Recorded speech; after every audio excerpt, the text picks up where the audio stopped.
Assalamualaikum warahmatullahi wabarakatuh. Kami di sini akan mempresentasikan hasil diskusi dari kelompok kami yang disusun oleh Jian Rahmawati, saya sendiri Karim Hidayat, Khalifatun Hasanah, Kurnianingsih, Laras Putri Andini, dan Leni Eka Puspita yang membahas tentang kesehatan lingkungan. Pengertian kesehatan lingkungan. Pertama, kesehatan lingkungan merupakan suatu disiplin ilmu dan seni untuk memperoleh keseimbangan antara lingkungan dengan manusia, dan juga merupakan ilmu dan seni mengelola lingkungan agar bisa menciptakan kondisi lingkungan yang bersih, sehat, nyaman, dan aman serta terhindar dari berbagai macam penyakit. Sedangkan ilmu kesehatan lingkungan merupakan ilmu yang mempelajari hubungan suatu kelompok penduduk dengan berbagai macam perubahan yang terjadi di lingkungan mereka tinggal yang berpotensi mengganggu kesehatan masyarakat umum. 2. Kesehatan lingkungan yaitu bagian integral ilmu kesehatan masyarakat yang khusus menangani dan mempelajari hubungan manusia dengan lingkungan dalam keseimbangan ekologis. Jadi, kesehatan lingkungan merupakan bagian dari ilmu kesehatan masyarakat. Pengertian kesehatan menurut beberapa ahli adalah sebagai berikut. Pertama, Slamet Riyadi. Ilmu kesehatan lingkungan ialah bagian integral dari ilmu kesehatan masyarakat yang khusus mempelajari dan menangani tentang hubungan manusia dengan lingkungannya untuk mencapai keseimbangan ekologi dan bertujuan untuk membina dan meningkatkan derajat maupun kehidupan sehat yang optimal. 2. WHO, World Health Organization. Kesehatan lingkungan ialah suatu keseimbangan ekologi yang harus tercipta di antara manusia dengan lingkungannya agar bisa menjamin keadilan sehat dari manusia. 4. HAKLI, Himpunan Ahli Kesehatan Lingkungan Indonesia. Kesehatan lingkungan ialah suatu kondisi lingkungan yang dapat menopang keseimbangan ekologi yang dinamis antara manusia dengan lingkungannya untuk mendukung tercapainya kualitas hidup manusia yang sehat dan bahagia. Syarat-syarat lingkungan sehat. 1. Keadaan air. Air yang sehat adalah air yang tidak berbau, tidak tercemar, dan dapat dilihat kejernihan air tersebut. Kalau sudah pasti kebersihannya, dimasak dengan suhu 1000 Celcius, sehingga bakteri yang di dalam air tersebut mati. 2. Keadaan udara. Udara yang sehat adalah udara yang di dalamnya terdapat yang diperlukan. Contohnya oksigen dan di dalamnya tidak tercemar oleh zat-zat yang merusak tubuh. Contohnya zat CO2, zat karbon dioksida. 3. Keadaan tanah. Tanah yang sehat adalah tanah yang baik untuk penanaman suatu tumbuhan dan tidak tercemar oleh zat-zat logam berat. Cara menjaga kesehatan lingkungan. 1. Tidak mencemari air dengan membuang sampah di sungai. 2. Mengurangi penggunaan kendaraan bermotor. 3. Mengolah tanah sebagaimana mestinya. 4. Menanam tumbuhan pada lahan-lahan kosong. Lingkungan yang sehat adalah lingkungan yang bersih dari segala penyakit dan sampah. Sampah adalah musuh kebersihan yang paling utama. Sampah dapat dibersihkan dengan cara-cara sebagai berikut. Pertama, membersihkan sampah organik. Sampah organik itu adalah sampah yang dapat dimakan oleh zat-zat organik di dalam tanah. Yang kedua, membersihkan sampah non-organik. Sampah non-organik adalah sampah yang tidak dapat hancur atau dimakan oleh zat organik dengan sendirinya. Maka sampah non-organik dapat dibersihkan dengan membakar sampah tersebut dan lalu menguburnya. Ruang lingkup kesehatan lingkungan. Menurut WHO, ada 17 ruang lingkup kesehatan lingkungan, yaitu penyediaan air minum, pengelolaan air buangan dan pengendalian pencemaran, pembuangan sampah padat, pengendalian vektor, pencegahan atau pengendalian pencemaran tanah oleh ekskreta manusia, higiene makanan termasuk juga susu, pengendalian pencemaran udara, pengendalian radiasi, kesehatan kerja, pengendalian kebisingan, perumahan dan pemukiman, aspek Kesling dan transportasi udara, perencanaan daerah dan perkotaan, pencegahan kecelakaan, rekreasi umum dan pariwisata, tindakan-tindakan sanitasi yang berhubungan dengan keadaan epidemik atau wabah, bencana alam dan migrasi penduduk. Tindakan pencegahan yang diperlukan untuk menjamin lingkungan. B. Menurut undang-undang di Indonesia, ruang lingkup kesehatan lingkungan diterangkan dalam pasal 22 ayat 3 Undang-Undang Nomor 23 Tahun 1992 tentang kesehatan. Ruang lingkup kesehatan ada 8, yaitu 1. Penyehatan air dan udara. 2. Pengamanan limbah padat atau sampah. 3. Pengamanan limbah cair. 4. Pengamanan limbah gas. 5. Pengamanan radiasi. 6. Pengamanan kebisingan. 7. Pengamanan vektor penyakit. 8. Penyehatan dan pengamanan lainnya seperti pasca bencana. Faktor-faktor kesehatan lingkungan. Berikut ini adalah faktor-faktor yang mempengaruhi kesehatan lingkungan, yaitu 1. Faktor fisik.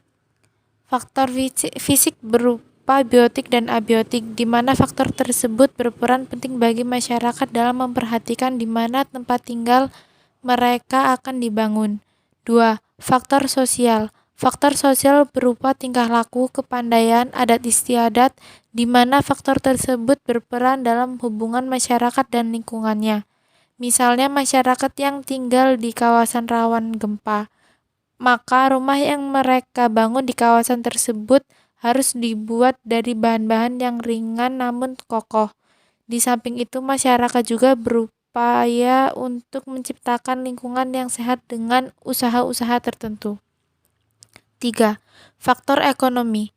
Faktor ekonomi berupa pekerjaan, pendapatan, kemiskinan, di mana pada umumnya di lingkungan tersebut diduduki sebagian besar orang yang tidak mampu, maka secara tidak langsung berpengaruh terhadap kesehatan lingkungan tempat tinggalnya. Pengaruh yang ditimbulkan oleh lingkungan yang tidak sehat. 1. Pengaruh lingkungan yang tidak sehat terhadap individu. Apabila lingkungan bersih berpengaruh individu, khususnya pada kualitas kerja atau produktivitas individu tersebut. Sedangkan individu yang berada pada lingkungan yang tidak sehat akan berada pada produktivitas yang cenderung menurun. Lingkungan sehat dan gizi yang cukup dapat menghindarkan seseorang dari penyakit. 2. Pengaruh lingkungan yang tidak sehat terhadap keluarga. Keluarga yang sehat berasal dari lingkungan rumah yang sehat, maka kesehatan keluarga dapat meningkat. Rumah yang cukup bersih dapat memberikan kenyamanan bagi penghuninya. Rumah yang ventilasinya cukup dapat menghindarkan keluarga dari resiko terjadinya penyakit atau gangguan saluran pernapasan. 3. Pengaruh lingkungan yang tidak sehat terhadap masyarakat. Lingkungan sehat akan membuat masyarakat terhindar dari penyakit. Tindakan masyarakat membuang limbah sembarangan akan berakibat terhadap kesehatan dan kelangsungan hidup. Timbulnya penyakit terhadap masyarakat yang tidak sehat, dan timbulnya bencana akibat perbuatan tangan jahil masyarakat yang tidak terkontrol. Penyakit yang ditimbulkan oleh lingkungan yang tidak sehat. Yang pertama, kolera, yaitu penyakit saluran cerna yang disalurkan lewat penggunaan air dalam kehidupan sehari-hari. Yang kedua, tifus perut. Yang ketiga, diare. Yang keempat, leptospitosis. Yang kelima, malaria dan DBD. Keenam, TBC. Ketujuh, cacar. Dan kedelapan, influenza. Upaya penanggulangan kesehatan lingkungan. 1. Upaya pengelolaan lingkungan hidup meliputi ekosistem daratan, kawasan pesisir, dan ekosistem laut.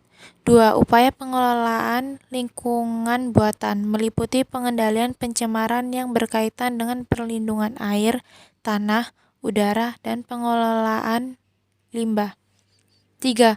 Upaya pengelolaan lingkungan sosial meliputi pembangunan kualitas hidup penduduk dan pembangunan kualitas lingkungan. 4. Upaya pengembangan modal sosial meliputi kearifan sosial, etika lingkungan yang pembangunan jiwa sosial yang tinggi. Masalah-masalah kesehatan lingkungan di Indonesia. Di Indonesia, permasalahan dalam kesehatan lingkungan antara lain: 1. Air bersih. Air bersih adalah air yang digunakan untuk keperluan sehari-hari yang kualitasnya memenuhi syarat kesehatan dan dapat diminum apabila telah dimasak. Air minum adalah air yang kualitasnya memenuhi syarat kesehatan dan dapat langsung diminum. Syarat-syarat kualitas air bersih diantaranya adalah sebagai berikut. Syarat fisik: tidak berbau, tidak berasa, dan tidak berwarna. Syarat kimia: kadar besi maksimum yang diperbolehkan 0,3 mg atau liter, sedangkan maks 500 mg atau liter.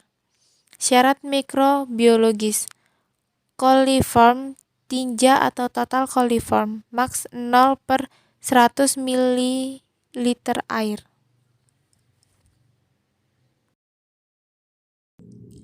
Yang kedua, pembuangan kotoran atau tinja. Metode pembuangan tinja yang baik yaitu dengan jamban dengan syarat sebagai berikut. 1. Tanah permukaan tidak boleh terjadi kontaminasi. 2. Tidak boleh terjadi kontaminasi pada air tanah yang mungkin memasuki mata air atau sumur. 3. Tidak boleh terkontaminasi air permukaan. 4. Tinja tidak boleh terjangkau oleh lalat dan hewan lain. 5. Jamban harus bebas dari bau atau kondisi yang tidak sedap dipandang. 6. Metode pembuatan dan pengoperasian harus sederhana dan tidak mahal. Yang ketiga, kesehatan pemukiman. Secara umum, rumah dapat dikatakan sehat apabila memenuhi kriteria sebagai berikut. 1. Memenuhi kebutuhan fisiologis. 2. Memenuhi kebutuhan psikologis. 3. Memenuhi persyaratan pencegahan penularan penyakit antar penghuni rumah dengan penyediaan air bersih, pengelolaan tinja, dan limbah rumah tangga, bebas vektor penyakit dan tikus, kepadatan hunian yang tidak berlebihan, cukup sinar matahari pagi, terlindungnya makanan dan minuman dari pencemaran, di samping pencahayaan dan penghawaan yang cukup. 4.